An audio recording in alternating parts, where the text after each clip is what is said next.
एक गांव में ऋषित और ऋषु नामक दो भाई रहते थे। ऋषित 10 साल का था, जबकि ऋषु 4 साल का था। दोनों भाई बहुत प्यार से एक दूसरे के साथ रहते थे और हमेशा एक दूसरे के साथ खेलते और मजे करते थे। एक दिन ऋषित ने ऋषु से कहा, चलो, हमें एक रोमांचक काम करना चाहिए। हम उस अनसुलझे राज्य को हल करेंगे जो हमारे गांव के पास की जंगल में छुपा हुआ है। हाँ, ये बहुत मजेदार होगा। हमें उस राज को खोजने के लिए तैयार होना चाहिए। दोनों भाइयों ने जंगल की ओर रुख किया। वहां पहुंचकर उन्होंने एक पुरानी गुफा देखी। गुफा के अंदर जाकर वे एक पुराने खिलौने की खोज में लगे। तभी ऋषित ने एक चाबी देखी और उसे उठाया।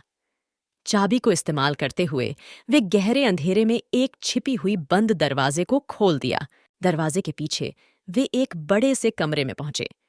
कमरे में वे एक पुराना संगीन पिटारा देखा। धीरे धीरे वे पिटारे को खोले और उसमें चमकीले हीरे और अनमोल गहने देखे। ऋषित और ऋषु ने खुशी खुशी हीरे और गहनों को ले लिया, लेकिन उन्होंने एक चिट्ठी भी ध्यान से पढ़ी। चिट्ठी में लिखा था, इन हीरों और गहनों का सही मायने तभी समझ सकोगे जब तुम उन्हें जरूरतमंदों के साथ साझा करोगे। ऋषित और ऋषु ने चिट्ठी को पढ़ा और समझा कि ये कहानी कुछ और है। वे गहने लेकर वापस अपने गांव की ओर चल दिए। वापस गांव में वे अपने पिताजी को गहने दिखाए।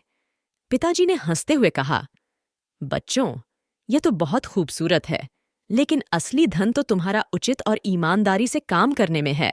ऋषित और ऋषु ने अपने मित्रों और पड़ोसियों के साथ अपने नए गहनों की एक बाजार में बेचने का निर्णय किया।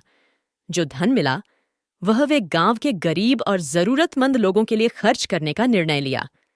ऐसा करके वे न सिर्फ अपनी आत्मा को शुद्ध किया, बल्कि अपने गांव के लोगों की मदद भी की। उनकी सहायता से गांव के लोग अपनी जिंदगी में एक नई किरण की कामना करने लगे। इस कहानी से हमें यह सीख मिलती है कि असली धन और संपत्ति मात्र धन नहीं होती, बल्कि हमारे अच्छे कर्म हमें असली धनी बनाते हैं। और जब हम अपना धन उन्हें साझा करते हैं जो इसे सच्ची आवश्यकता के लिए प्राप्त करना चाहते हैं, तो हम वास्तविक धनी बनते हैं।